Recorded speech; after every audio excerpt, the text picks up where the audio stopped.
Yeah, no, I have a friend who had 10 inches of water, another friend that, and his neighbor had 7 feet. He said, "Oh, I can't imagine that. What do you do to have a total basement? No, I have no clue." I said, hope your insurance covers everything. Yeah, for real. Well, if you ever would meet cleaning up the basement, this just made it simple. There's nothing to salvage, you don't have to go through anything. Yeah. Yeah, it might be much. Unless you're on high ground.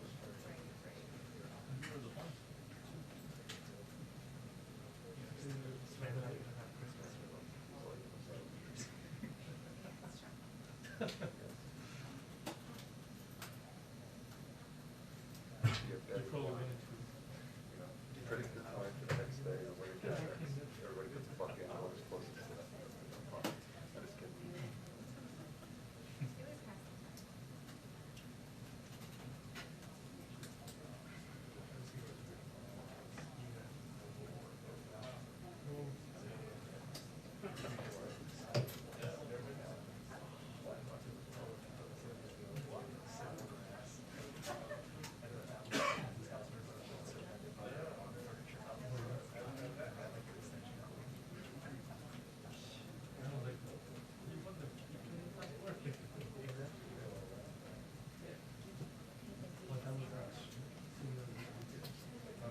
Yeah, but this doesn't this is 45 minutes, tops an hour.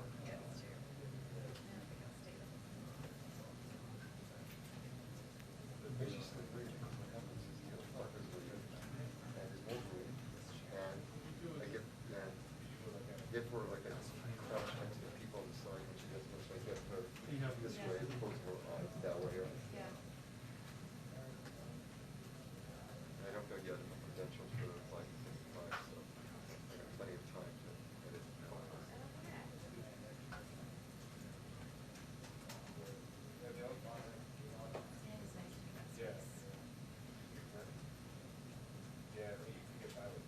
Do you have any clue what's happening tomorrow? Because it's looking at the schedule. The week. We were going back and forth about that, actually. Get the wires. Nothing else. Yeah, whatever. Like the client would go to sleep on Monday. Nothing. Very fine. You know a lot. I look to you for that. A lot of times when, even when we get the schedules, it's just like TBD, like Yeah, yeah, so yeah. often. You're dealing in the real world. I guess so. I mean, imagine 2 Thursdays you go to bombing in Kabul. Through the schedule a lot. Yeah, just a little bit. Yep, I was yesterday morning. There's credentials and find lots of things. Get tomorrow, all TBD. Since he's going to New York and other places on Saturday, that means he's probably here Friday night. Yeah, that's one of the things they're trying to decide on. Should we just go early in the morning or? Well, it's close. It's flight time. It's nothing. Many of these places. I'm almost surprised they don't just take the helicopter straight to somebody else. Get like that. It's well within the range of these things. What do I have? Sorry if I'm black.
I only noticed it just now.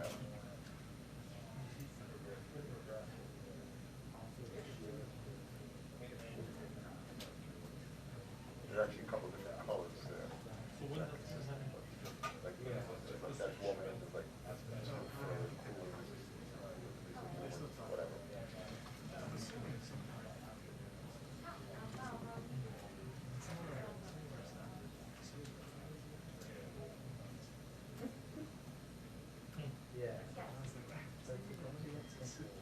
I know you missed the first floor of the Capitol, that lovely, dark hole. Greenish, that's like small. Yeah, that's what they yeah, that's what they said that they free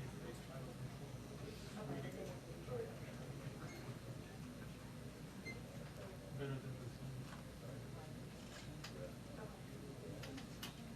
But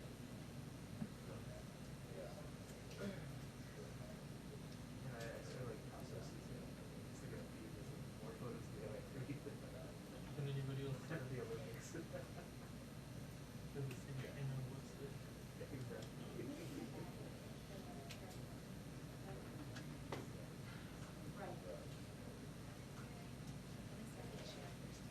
That's fine.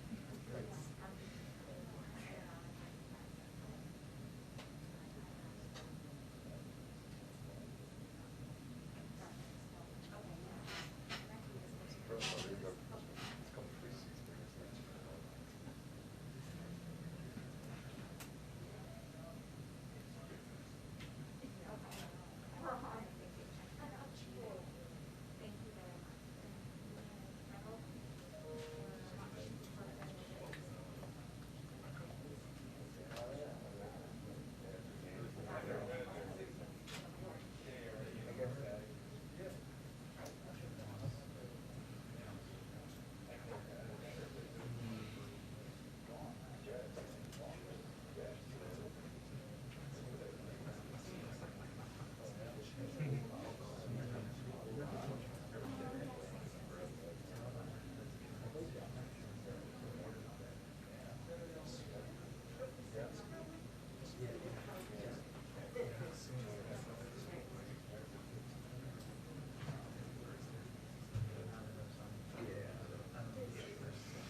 Oh no.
That's a nice way.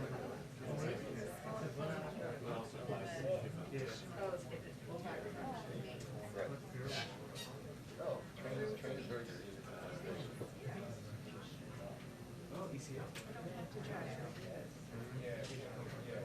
Let's get terrible traffic construction. They do the drive-by really. But no, train is no. Comfortable. But I mean, with the, oh, is that, Yeah.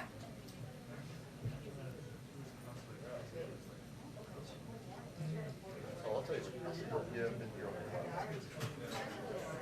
Wellington Station, they built, they actually pull into it, so they, there's a new train station, Penn Station. So like Penn Station has got like, going on the railroad, Amtrak, and New Jersey Line train.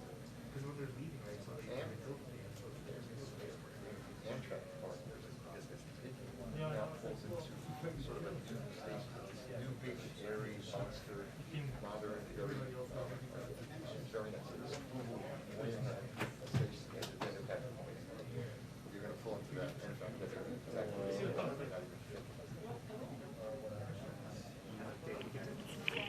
We have a 2-minute warning on the briefing. 2-minute warning on the briefing. Thank you. Anyway, Mornington Station. So even if you go to another part, you should just walk out that way. There's something to see, and it's graphically interesting. Peter, you want a mic? Oh, sorry.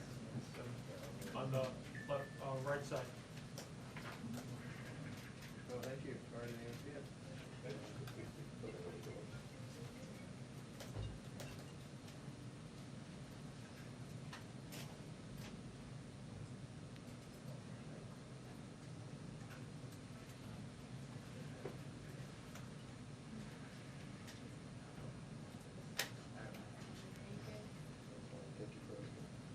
Yeah, Moynihan Station, that's right. It's like the new Penn Station. Thank you, Tracy.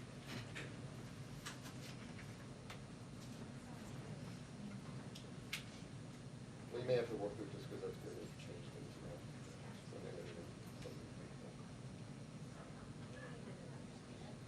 Oh, yeah.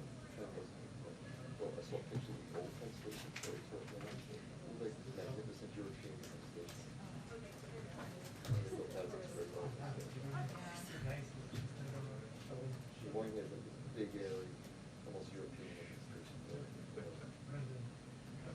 Although it's not modern.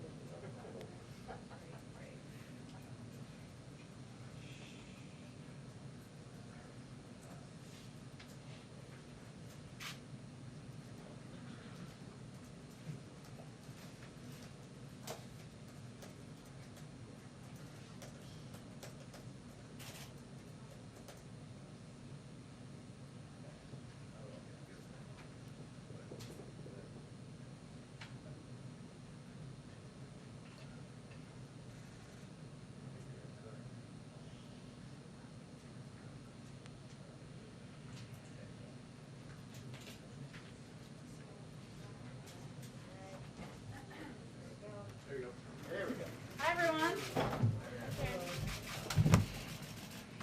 Okay. I know it's a packed day, and we're going to work to try to get you out of here at about 10 after 2, given we're going to do a preview call for the speech that is happening later this evening. A couple of items for all of you. On Monday, President Biden will travel to Boise, Idaho, where he will visit the National Interagency Fire Center, and Sacramento, California, to survey wildfire damage.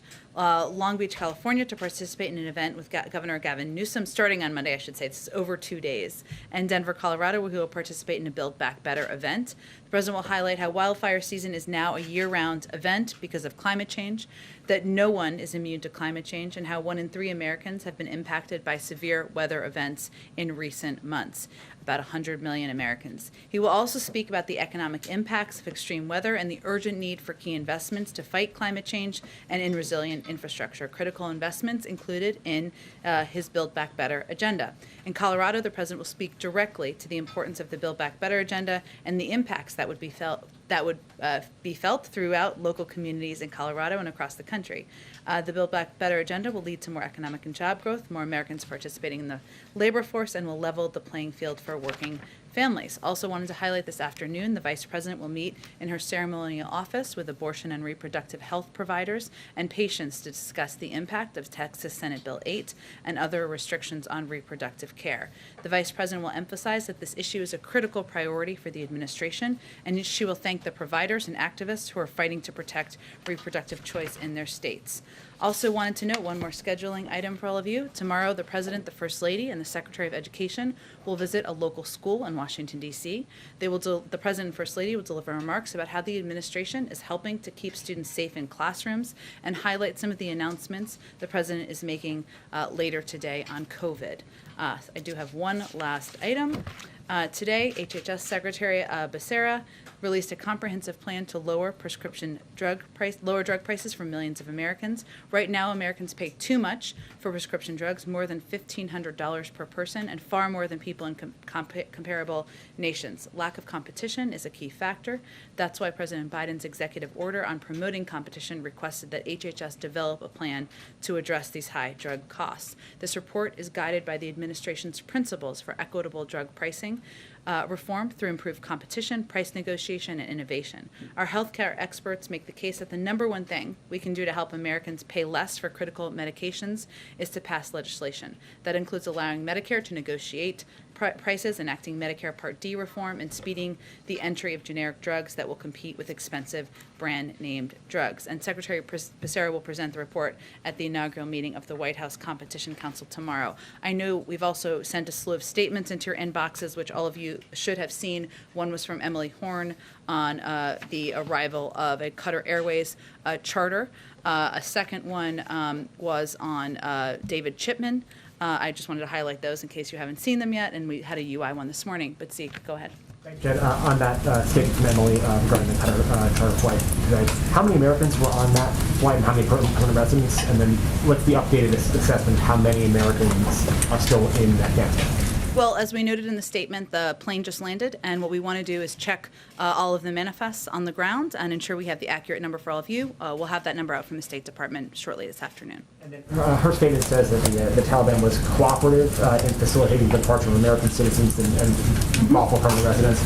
It doesn't say that about SIV applicants and others who have assisted the United States. Should we read in that the Taliban has not been cooperative? And Afghans who work for us. So that would be applicable there. So they've been cooperative in getting Afghans who work for the United States out of the country? They've been cooperative? That's what the statement conveys, yes. And then on a different topic, the President's speech this afternoon, the President's going to sign an executive order. Has he signed yet the executive order on for mandating vaccination for the federal workforce? I would have to check on that, Zeke. That is the one piece of news that has been fully confirmed out there, which I can give a little bit more detail on, and I can check whether he had signed it this morning or whether he's planning to sign it after the speech. Exceptions for people who have religious objections or medical reasons not to get the vaccine? Yes, there will be limited exceptions for legally recognized reasons, such as disability or religious objections. I know you have all seen the reporting on this, but let me just give you a few top lines of it. So how this will work is the task force, the interagency task force, will provide a ramp-up period, and we expect federal employees will have about 75 days to be fully vaccinated.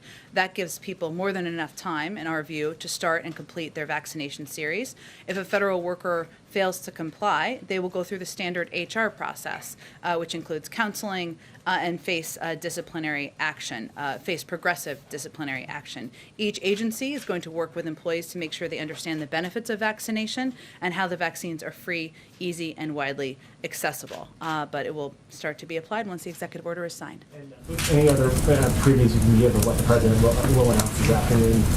Well, you'll have a preview call in just about 30 minutes, but let me just give you kind of some top lines here. I know we put out to all of you kind of the 6 prongs of what he will be announcing this afternoon. The overarching objective here is for the President to lay out the next steps, to build on the steps we've taken since he took office, and a number of steps we announced over the summer. And the federal mandate for workers is an example of that. We obviously had done that with a series of agencies, the VA, DOD, NIH. We had announced steps on attestation. This is the next step in that process. But our overarching objective here is to reduce the number of unvaccinated Americans. There are, of course, 80 million unvaccinated Americans at this point in time. We want to reduce that number decrease hospitalizations and deaths, and allow our children to go to school safely, and of course keep our economy strong. So what you'll hear him lay out is a series of additional requirements. Some of them have been out there. Additional ways he's going to expand access to testing, which is a key way that we can ensure we reduce the spread of COVID, and ways that we're going to work with states and communities to implement these proposals. Go ahead. Thanks, Jen. The original mandate for federal workers that included an option for testing, regular testing, just went into effect a little over a month ago. So why are you making this change so soon after that? What changed between then and now?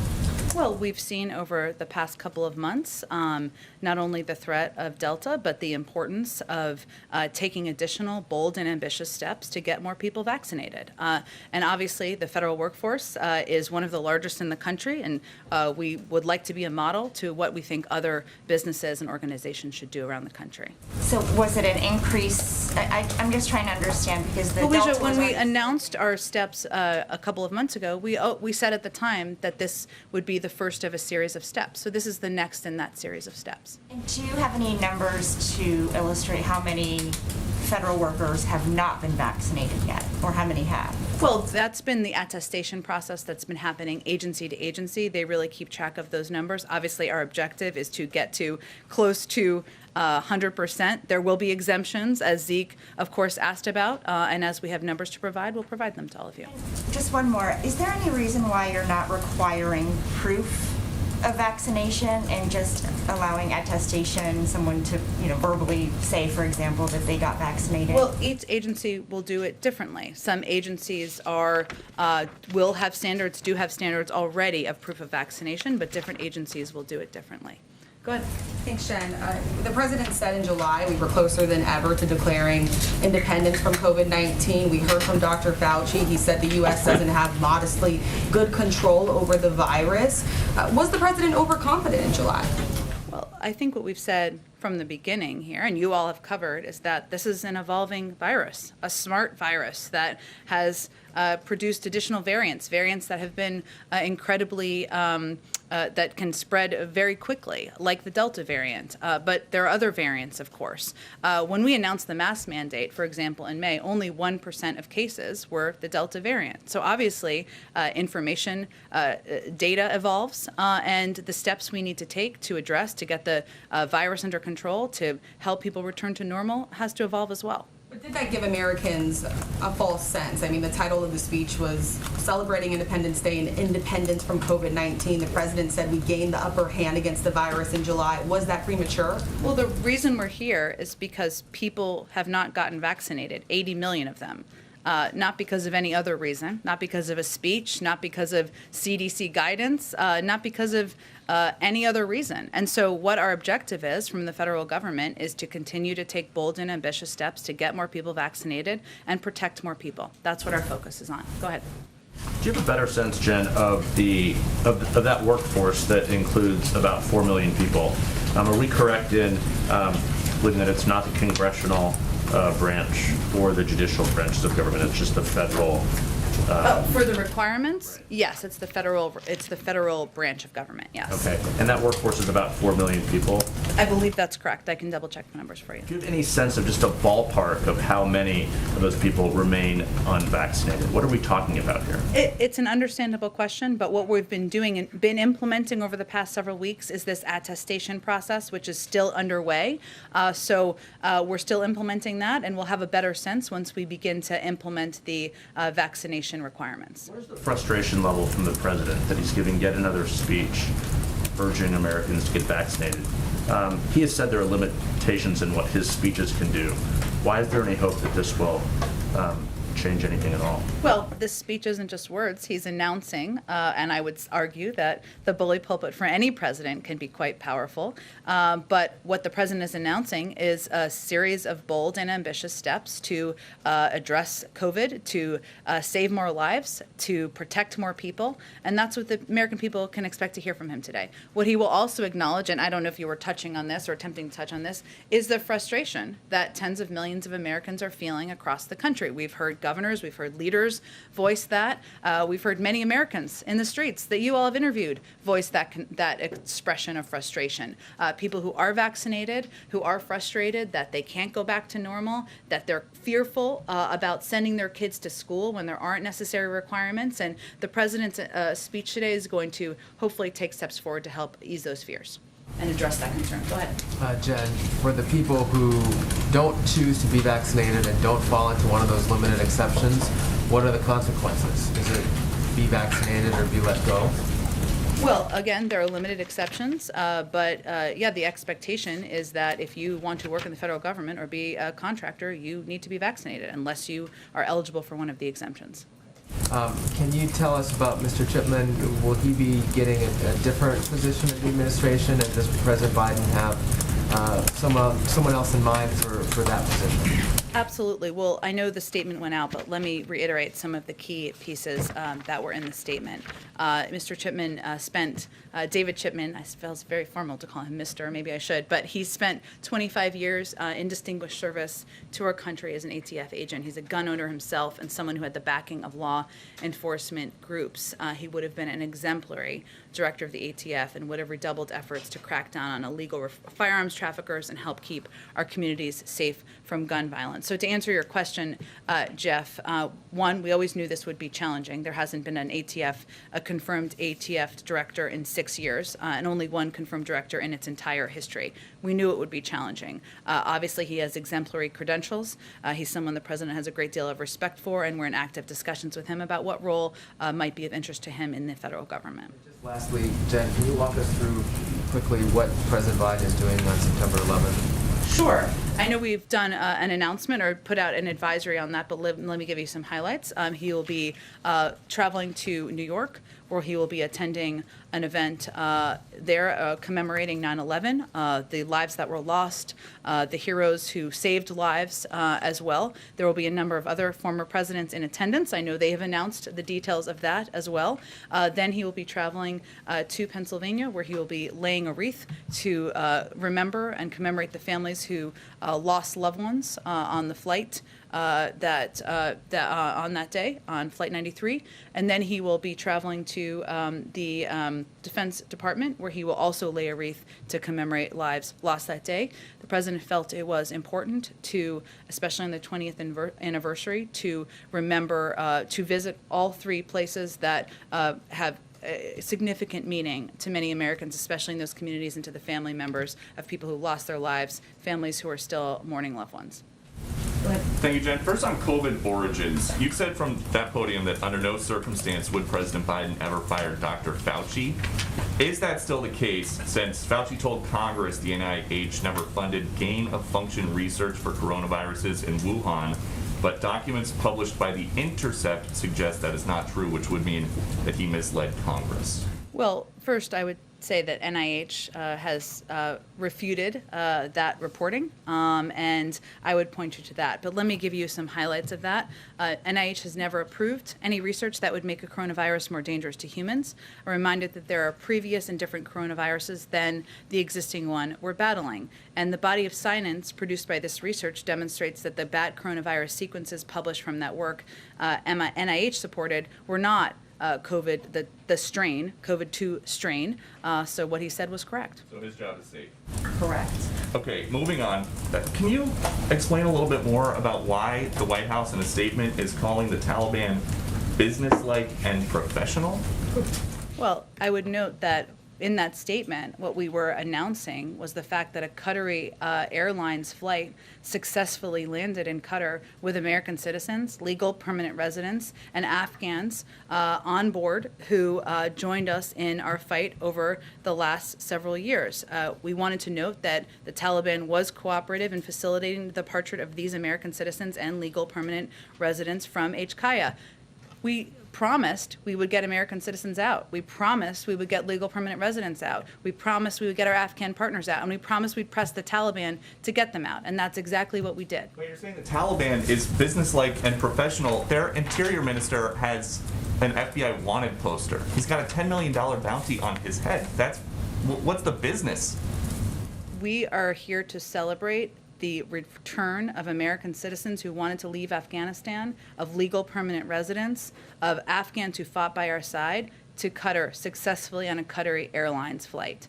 And in order to get those people out, we had to work with some members of the Taliban to press them and to work in a business-like manner to get them out. That is what we were stating in the statement. And in that statement, it says this is a positive first step towards what? Towards getting additional people out who want to leave Afghanistan. Go ahead. Jen, does the vaccine mandate include every business that gets a government contract? There are going to be additional details that will be briefed to you in about 20 minutes, and I would encourage you to wait for all of those specifics. So for clarity, at least the information that has been confirmed by people who work in said building has been that the federal government, for nearly all, obviously doesn't include the judiciary, the federal branch, or the congressional employees, but and they said in contractors as well. Yes. You can't say whether that is true. Contractors, yes. But obviously there are a lot of companies that have contracts with the government where some of those people in the firm work with the U.S. government, others do not. There's more to come on private sector requirements that will apply to many of these companies you're referring to. Fine, we'll wait for that clarity coming up shortly after this. Just to clear up one thing that was asked by Jeff earlier, disciplinary action could include termination, correct? Correct. Okay. Hopefully it doesn't come to that. Our role is, of course, to convey to federal employees the safety, the effectiveness, the availability of vaccines which are readily available across the And is country. fully vaccinated for those employees and contractors 2 shots or 3 shots? Well, at this point, I think we're working towards 2 shots. I'll check on that for you. Obviously, the boosters are not yet available, so in terms of the implementation, we're working at the stage right now. As the White House knows well, the president's poll numbers have dropped according to polls from a variety of different outlets right now. Do you acknowledge that the public now has some doubts about the president's handling of the virus? And is today's announcement in some ways an effort to try to right that? This is not a political speech, and it's certainly not about poll numbers. What we can acknowledge, and you've seen in a lot of these polls, is that the number 1 issue, number 2 issue, number 3 issue for many Americans is COVID and what we're doing. And we have done a lot of work over the last couple of months, even as we've had conversations and talked about a range of other issues, whether it's Afghanistan or Build Back Better or other issues in this room and in many forms of media we engage with. So it's an acknowledgement of that. I'll also note that in all of these polls, support for the president's handling of coronavirus continues to be the majority of the American public, and that hasn't changed. Go ahead. The American Federation of Government Employees says it encourages its members to get vaccinated, but suggests that this should be a mandatory subject of bargaining with the federal government. Why did the White House decide to move forward without consulting with that large public employee union? Well, we have a range of consultations with labor unions, including that one, and that has been the case for several weeks and months as we have worked to implement additional steps. But look, our objective here is to continue to save lives, continue to protect more people from coronavirus, and continue to stop the spread of coronavirus across the country. We understand there will be objections, there will be concerns, there will be criticisms, but our role here is to save lives, and we welcome feedback and engagement, but we're going to stay true to our goal. Can I ask you about the exemption on religious objections? Will there be any kind of scrutiny applied? To what extent will a religious objection be questioned, if at all, by the federal government?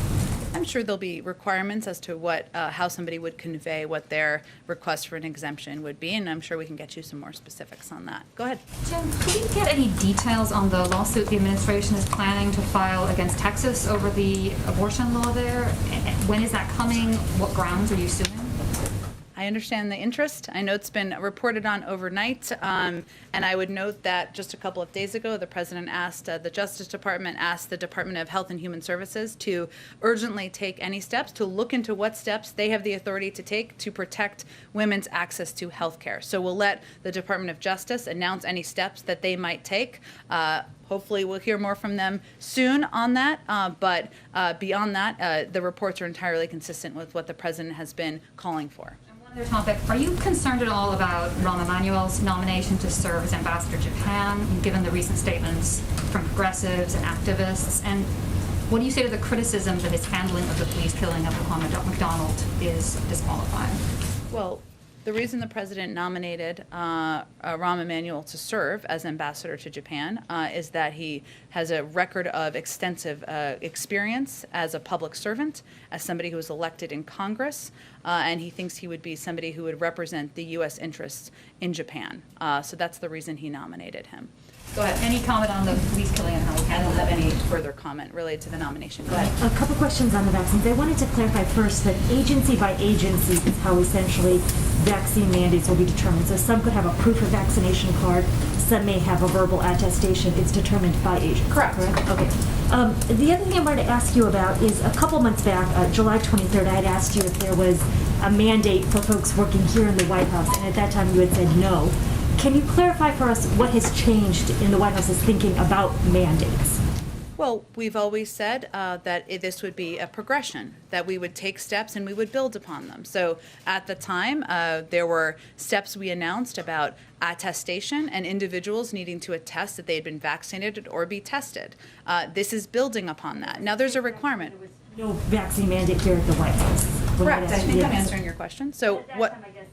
Attestation, right? Because there was no mandate here at the White House. Well, in the last few weeks, we have announced, I don't remember the exact date, a requirement of attestation, which is that individuals would have to attest either they're vaccinated or be tested. So this is the next step building on that process. One more question.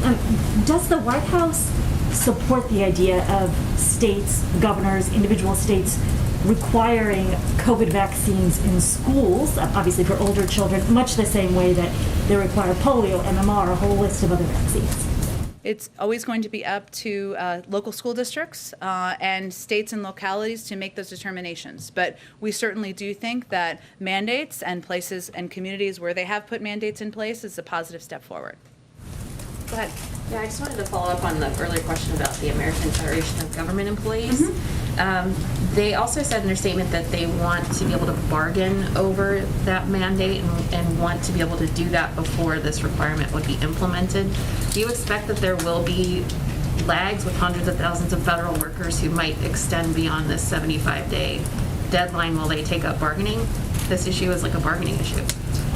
I don't have any anticipation of that, or I can't anticipate what that looks like. That would be obviously up to them on what steps they may want to take, but the president has every intention of signing this executive order, getting the clock running on the timeline for these requirements, and his view and our view is this will serve as a model to the rest of the country on the need to get more people vaccinated in order to save more lives.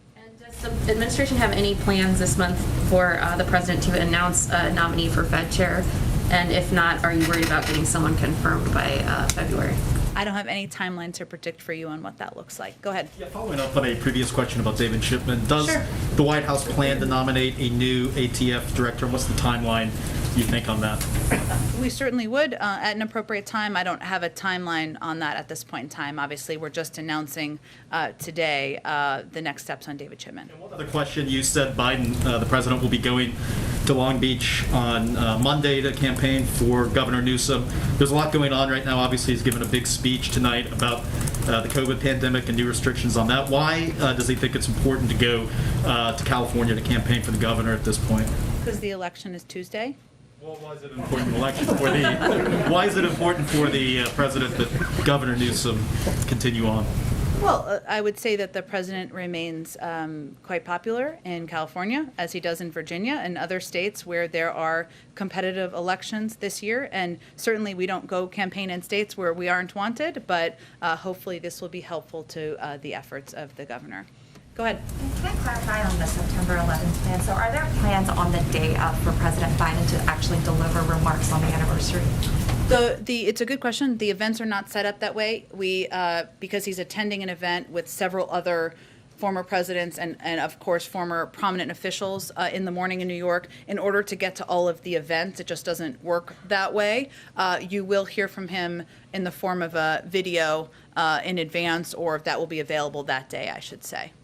Go ahead. Hi, Jen. The administration has asked states and local governments to use federal funds to extend unemployment benefits, stave off evictions, even implement COVID testing in schools, yet little to no states have done so. So is this a question of accountability, or is the administration doing enough to convince states who may necessarily not agree with your policies to work together? That's not true. I mean, you're saying states have not implemented using COVID funds to make updates in schools? I'm just saying that states have not taken advantage of the federal programs to extend benefits, stave off evictions. There's still billions of dollars left available that states haven't used.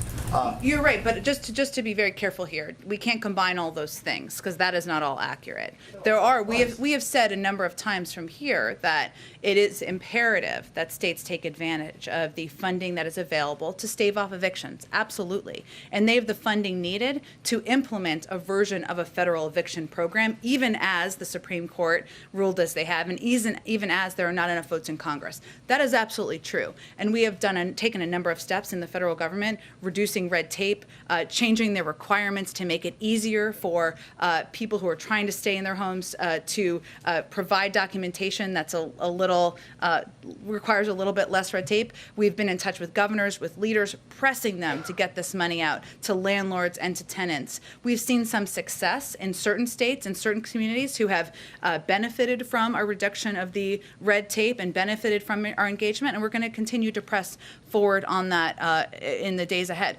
I would say that the money from the American Rescue Plan as it relates to schools and testing, that has been used in school districts around the country. Benefits that have helped keep police and firefighters, state and local funding has been used in states across the country. Every state is different, but I would say that funding has been applied, and we'll continue to work to states to get it out. And also the Capitol fence, that's going up again ahead of the planned rally for the jailed insurrectionists. Obviously, it's only been down for 2 months that we haven't seen that fence up. It's going back now. Is the White House prepared, and should Americans expect this fence to go up every time there's a new First Amendment demonstration? Well, I would say first that the leaders on Capitol Hill, they take steps to ensure that their members are safe. And obviously the events on January 6th, a terrible day in our democracy, are still fresh in their minds. So of course they're going to take those steps. They rely on their own safety and security guidance, and we certainly defer to them on that step. Go ahead. To use your word, how bold is the president willing to be as far as the private sector is concerned in the vaccine mandate area, even if they don't have federal contracts? Can the Department of Labor or anybody else compel major employers, the large employers, to force the vaccine mandates on their employees? Yes. Stay tuned. More to come this afternoon. Go ahead. The Qatari envoy Al-Qahtani said that there may be another flight coming out tomorrow from the Kabul airport. Can you confirm this? Well, Patsy, one thing to note, and this was in the statement we put out through Emily, and I understand the interest in this, is that we're not, as a policy, going to confirm flights in advance. We're going to wait until these flights are safely on the ground, and then when they are, we'll provide updates. So I can't give a prediction to you, but I can promise you that as we have information that is safe to confirm, where people are on the ground, we'll confirm moving forward. And then one more on former President Ghani. He has, again yesterday, denied allegations of corruptions of the hundreds of millions of dollars that U.S. taxpayers' money has given to the Afghan people. And he said that he welcomed an official audit or financial investigation under UN auspices. Does the administration have a position on what should be done in regards to President Ghani and allegations of corruption? We defer to the UN on that. I don't have any further comment from here. Go ahead. Thank you, Jen. This morning you noted that the current count is that there's about 100 Americans in Afghanistan. My colleague Susan Crabtree is hearing from sources with direct knowledge who say that it's about 143 U.S. citizens and then also permanent legal residents there at the airport. Did the number that you were referring to this morning on Morning Joe, did that include permanent legal residents? Does the administration have a count of how many might be there? And then I guess how hopeful are you that a lot of these folks are clustered there at the airport and can get out? We do have counts, and the State Department is the best source to give accurate information about all of these numbers, and of course we account for legal permanent residents as well. The reason I said, and to give just a little bit more context to what I said, because I know that this feels confusing to people, not anyone in this room, but as that the number can range. I mean, one of the important pieces of context to understand is that even as we work to get American citizens, and we'll get you the number later this afternoon when it's confirmed out, there were individuals who didn't show up today for a range of reasons. We know that will happen. We will continue to remain engaged with these individuals about when they may need to leave. And there are days where people aren't ready to leave. That may change next week. So it's around 100. The State Department will have the most up-to-date numbers. The Wall Street Journal is reporting that about 200 folks have been cleared by the Taliban. Just to clarify, are you saying that the Taliban is cooperating in getting Americans and Afghan allies out of Afghanistan right now? Well, there was I don't know if it requires me saying that. It was in the statement, but we just had a plane land in Qatar. That is evidence that we are working to coordinate to get American citizens, to get Afghan partners, and to get legal permanent residents out. And we're hopeful and working to ensure there are additional flights, to Patsy's earlier question. Go ahead. Hi, Jen, just a few questions about the Western trip. In addition to California, he's going to Idaho. That's a state that's really grappling, while the focus is wildfires, that's a state that's really grappling with the COVID pandemic, where hospitals are enacting crisis standards of cares. What was the president's reaction to the situation in Idaho with COVID, and is he going to address that during the trip? Well, I'm sure he'll have a range of conversations with elected officials and others while he's on the ground. And certainly COVID and the threat of COVID is impacting communities across the country, including in Idaho. No question about that. I announced he was going to speak to the wildfires because obviously that is an issue that is impacting communities across Idaho as well. And the threat of extreme weather is something that has impacted about 100 million Americans in the last couple of months. But, his view, and you'll hear him give a speech in just a couple of hours, is that there's additional steps that we need to take together to get more people vaccinated. We know how to return to normal. We know how to keep people safe in schools. We know how to be able to go back to sporting events and do it safely, to go back to concerts and do it safely. And I'm sure he'll welcome an opportunity to talk about his 6-point plan when he's in Idaho next week. I think we have to wrap this up. But California, just following up on the previous question, you obviously mentioned the president's popular in California, but he's also dealing with quite a bit from COVID, from Afghanistan. Why is it a priority to make a stop for an election event with a political ally? Well, certainly he supports Governor Newsom remaining governor, but also while he's on this trip, as I noted, he'll have an opportunity to take his first trip to the West Coast to talk about issues that are impacting people across the country, extreme weather, wildfires in the West, and also talk about COVID and talk about his Build Back Better agenda and how it's going to help people across the country. So you have to do a range of things as president. All right, thanks everyone. What happened to my body, my choice when it comes to vaccinations in the Biden administration? And in 2020, President-elect Biden said he would not demand vaccine mandates.